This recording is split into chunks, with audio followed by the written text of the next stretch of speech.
This is Rob Tebbutt from Behind the Gloves. I'm here with a raspy sounding Eddie Hearn. Hey, you've got it now. So you wouldn't have even been able to box on Sunday. You're ill anyway. I will box. You know, I was boxing with one leg. Okay. No matter what I'm fighting, we sign contracts, we fight. That's what we do. Get that on television. Yeah. Gold, gold. Okay, so as always, it's the Tony Bellew show. So we know pull up Bellew. Literally, so I've got. Put a great pull out game. So I've got 3 kids. Take that off the fucking camera. Should kill me. I say something like that. Okay. Let's start that one again. This is Rob Tebbutt from Behind the Gloves. I'm here. Okay, well we'll see. We'll see how we go. I don't want to upset Bellew's message. No, you don't want to do that. No. Rob Tebbutt from Behind the Gloves. I'm here with a raspy sounding Eddie Hearn. Hello there. How are you, Eddie? I'm alright. I've got a terrible cough. It's been a long year. Need to have getting some sun, I think. Yeah, you're run down, Eddie. You're run down. I'm alright now. I was after New York. I was rude. 10 weeks on the spit or something. But it's been a great year. You managed to get any rest? A bit of R&R? A bit of downtime? Yeah, hopefully over Christmas, get a few days off. But obviously now it's all about planning for 2018. How was your Crystal Maze experience? It's really good. Yeah, good place. Good place. Recommend it? Angel, isn't it? Yeah, it's good. Okay, great. So we're here at Katie Taylor's successful defence of a WBA lightweight title against Jess McCaskill. Good show tonight, Eddie. Great show. Loads of action. I think if you came, you definitely got your money's worth, which is always the name of the game. Loads of talking points, loads of great performances, some great atmospheres, and ups and downs, roller coasters, and yeah, like I said, a great end to the year. I think when hearing the word roller coaster, the fight that immediately, watch yourself there, Eddie. Yeah. The fight that immediately comes to mind was Conor Benn's fight. Probably the best 6-rounder I've ever seen. I mean, this place has seen some yeah, it wasn't really supposed to be like that, if I'm honest. It was supposed to be a good test against a durable opponent who was a little bit dangerous. I don't know what was wrong with Conor tonight. He was flat. Got the shotgun in the coat so we can get ready when we're ready. So I said maybe he's overtrained.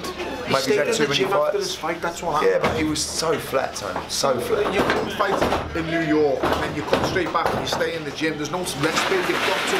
What about the weight? Rest is I'm not sure. Rest is as important as training. That's what these young fights have to do. Ultimately, it doesn't matter because he won. But you know the main thing is that he learned tonight is, believe you me, the changing room gets a whole lot smaller when you lose, and the people in there, the numbers dwindle real quick.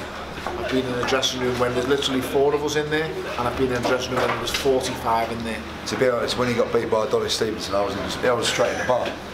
Well, you know. Made a few quid that night. He was like that. He was like that. I've never seen anyone like it. The weigh-in. Yeah. I wonder why he used to have fights at the weigh-in. Well, you hadn't eaten for about a week.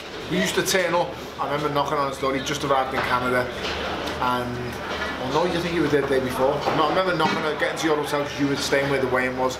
Knocking on your door. I was in a nice hotel, yeah. And it was even from the day before. I opened the door and he just went to me.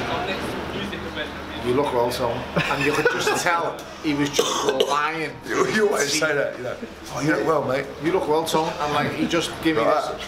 He looked at the people who were behind me as if to just say, what camp have you just dragged him from? Like, do you know the worst thing about that fight was? Not a lot of people know.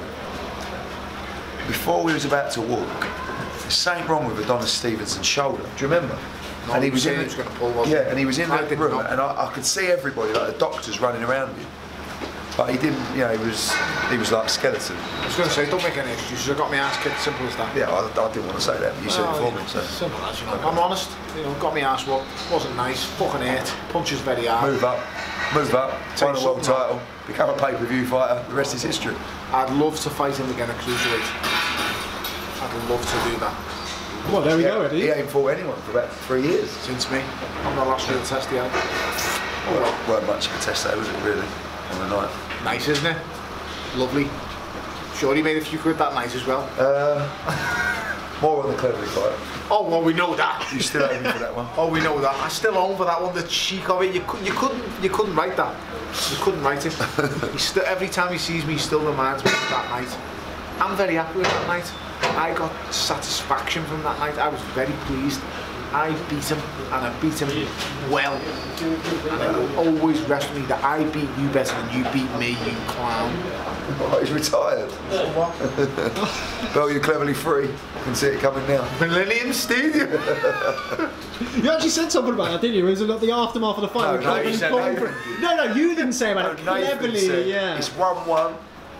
Who wants to see number 3 at the Millennium Stadium? How did he say And it? I went, and all I could feel in my pocket was my Twitter going, Listen, going, give me a refund. Are you ever going to tell me that was even on the same level as your other bombshell on paper? What, Hey Harrison? Are you ever going to tell me that was on the same level? It was not. At least it actually was over quickly. You bad Your one was like a, you know when they put a drug in you that takes Japanese water torch. Do you know what he done? Yeah, He went back to the dressing room and he says to Nathan, did you break your right hand? And he went, no. And you know what he said? You have now. Lovely that, isn't it? Great. Not like coming to Tone and go, Tone, you pressed that fight all night. Because must have broke your hand. It's not, because you petrified getting it. I represented both fights. I wanted to shout. No, he didn't. Do something. He represented me. Because when I moved, I brought the whole flock with me. When I moved, I was the first man to jump ship. I was the defining factor. I won the battle in court. I got them all to jump, didn't I? Yeah, that's what I done. Frank, didn't I? Did I win that big battle in court? Did I get them all to jump ship? Darren Barker and Mick Hennessy was before you. Oh. No, you mean Kel Brook. Take him back to eat. Where you going? Where are you going? Where are you going? You're hungry? No, food. Where? You coming? Of course he's going for food. Oh, coming What, for you. with Ed Breeze? You started up. You going with Ed? You going with Ed? He's giving me the AJ handshake. Where are they? He's going to text me in a minute. Take him for some food. He's going to fucking cry otherwise. I'm hungry. And you got me to thank heavyweight, you, so you kids. need to feed me. If you were this hungry at heavyweight, how hungry was this man at light Not heavyweight? heavyweight. Right. Always hungry, but never hot. Anyway, I don't really Conor know where Ben, this yeah, interview's nor do I, but Conor Ben we've talked about. Martin Ward was brilliant tonight. Really, that's the performance I've been looking for from Wardy. I think his achievements are underrated. You know, he's won the British Commonwealth, now the European title. Jake Ball had a good win, although it wasn't quite as spectacular as I expected it to be. Ted Cheeseman was in a good fight. Cordina looked great. Josh Kelly moves on, looked good again. So yeah. Poor Eddie. I almost feel bad. Don't feel doing bad. this You interview. don't feel bad for me. No one feels bad for me. No one feels bad for you. They actually do. You've had some fantastic feedback tonight. Thank you. I think Well, you're that's nice, isn't it? Yes. No booze tonight. No booze. No booze or no Never booze. booze at the best of times. You're joking, aren't you? So yeah, I think you've really thrown me here. Thanks, Tony. Yeah, Martin J. Ward. So performance of the. How did I throw you? I wasn't He'll throw prepared you for in a this. I can throw you if you want me to. I mean, if you're asking, I can definitely oblige. You know what I mean? I'm just saying, how did I throw you? It is all on camera, Tony. You can do what you wish. Yeah. I hear you're making big purses these days. Might make a good lawsuit. No. No. Yeah. I'm skint. 50,000 I got for that last Pay night. for the hay fight. 50 grand you got. Eddie's done. Still, we had a good night. This man Eddie returns to the Kingsley ring on the 5th of May. What can we expect to see from Tony Bellew? Fucking knockout. A knockout. A knockout, and then Quicker than last time. And then we're having a Gypsy King. Is that so? That's what we want. Do you hear him? He's facing the Gypsy King. He's a, yeah. Oh shit. Come on, beat him. You know what, I might beat him. You could do a round each. Imagine how many pay-per-view buys. What would do more Do the pay-per-view Gypsy buys? King. What would do do more you pay-per-views? between rounds. What would do more pay-per-view buys? Tyson Fury against me or Tyson Fury against him? It's close. You in between rounds. That's what he said. That's what he said to me. I'm definitely not fighting the Gypsy King. But he's going to knock out David Hay, and then he's going to fight a Gypsy King. They've already shook on it. They've already got a deal. When I spoke to you the other day, you said to me that the David Hay fight represented probably the most likely fight for May, Yeah. before Tyson Fury would be able to get in the ring. Tony told me that if he had his choice, he would have fought Tyson Fury.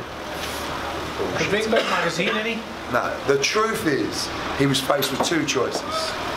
And it's not up to him to make the choices, That's because he's a nutter. There you go. So it's up to myself Why and you his deal with advisors. intelligent people. You've got one guy who is 1,000,000% determined and straight down the line to get in the ring and fight him, and you've got another guy who's got various obstacles to overcome, and who knows, and we went with Hay. Very nice politically correct way of putting it, Edward. How How would you put it, Tony? How would I put it? I'm dealing with a tart and a lunatic. I've got to face the tart. Is that, let me just clarify, is that Eddie or is that David? No, that's a very good way to put it. Two of them. Shit. Depends which version you get of them. Is that your lipstick? Yeah. What is it? It's a USB stick. What do you mean USB stick? I'll bid for it. That was flat. That was flat. Do you know how much I got? How much? 150k. Fuck me, I was going to bid. Did he actually sell it? Yeah, no, charity. I'll put in a bid. How much did you bid? 400 quid. You've got far too much money. This is what happens when you're close to being a billionaire. You can just spend on whatever you want. You know, listen to it. We're going to get some food. Yeah, Right. See you later. Thanks very much, Tony. See you Where later. you going? Food. Whereabouts? Come on, don't come in with us. What are you waiting for? You didn't want to come? No, Come on, get something. Well, tell me what you saying. That place we went to before. Effie's. We're not talking in, that's in that fucking camera off, we're not talking in code language now. Effie's. Not Memphis. Wait one second. Okay, so. 2 minutes. Katie Taylor, successful first defence of her WBA lightweight title. Very good. Seemed like Dublin in there, not Bethnal Really Green. good, really good. A big night for women's boxing. Big night for Katie Taylor. I'm very pleased with her. For her, because she is, mind you, she is one of the most hardest working individuals and driven individuals I've ever seen. Not just in boxing, but in life. She deserves everything she gets. Unification in Dublin. Lawrence Okoli also carried his undefeated vigil. I think he's now 7-0. Yeah, nice shot, Ricky. We also saw Isaac Chamberlain here today. Fed up talking about that. Can you just give me a little something? I just saw him there. I said, you got till Friday, that's all. Or he's going to fight someone for a title. I want the fight, I want the fight, I want the fight. I said, we'll take the fight then. So. And just finally, because I know you want to go and get that man fed before he rips, well, probably my head off. Caught up with Frank Warren yesterday. Oh, sorry about that. Had some interesting things to say regarding your comments on James DeGale. I don't know if you've seen the interview. No. I thought you were an avid subscriber to Behind the Gloves, obviously I'm mistaken. What did he say? I'll deal with him individually. He had some things to say. I saw that apparently he did have a rematch clause. Woo! Next question. He had some things to say about Stubhub. Go on, what do you have to say? He had some things to say. It's a long interview. I wish you would have watched it, Eddie. You should have done your due diligence. He said to me that Matchroom has been spoken of in Parliament as people who are dealing with the secondary market. Absolutely bollocks. Matchroom have never sold a ticket to the secondary market. Once again, talking codswallops because he ain't got a Scooby-Doo. We have never, ever, ever resold a ticket. We don't need to. We sell all our tickets out of face value. If we wanted to make more money, we just increase the ticket price. We don't need to make it on a secondary market. But he doesn't understand the secondary market because he doesn't sell the tickets. Although I was out of order, I said, when was the last time he sold more than 7,000 tickets? I think they might have sold 8,000 for Frampton. Who's he on about now? How? Frank Warren. He said Matchroom sell tickets to the secondary ticket market. No, we don't. No, we don't. No, we don't. Why Coming from a head of legal. Why do we when we just sell on venues?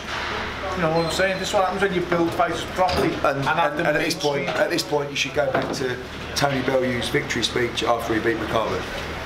Oh, what a cracker that was. Literally the last thing, Eddie. It seemed to me yesterday that he wasn't very happy with you. I know in the past that that's What sort do of you expect? You wouldn't be happy if you ran a sport for so long and at no competition someone come along and took over.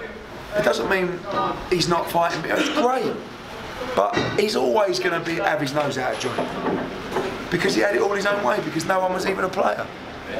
That's all. How big an obstacle is that for you guys to be making future fights? I mean, can you work together? No.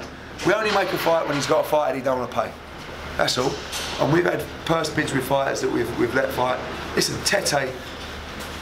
If a fight's big enough, it'll happen. It's as simple as that. If there's enough demand, it will happen, regardless. Just go to purse bids. Let's see who's got what. And I'm not mentioning any names. I'm not mentioning any names. But we've had multiple approaches from fighters who we're talking about to be with us.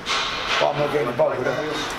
Eddie Hearn, Tony Bellew, Anthony Lever and Frank Smith. Go and get yourself a bagel. Yes, Thanks very much for speaking to Behind the Gloves. Hey fight fans, it's Michelle Joy Phelps, and if you haven't already subscribed to my YouTube channel, make sure you go ahead and do so by clicking right here.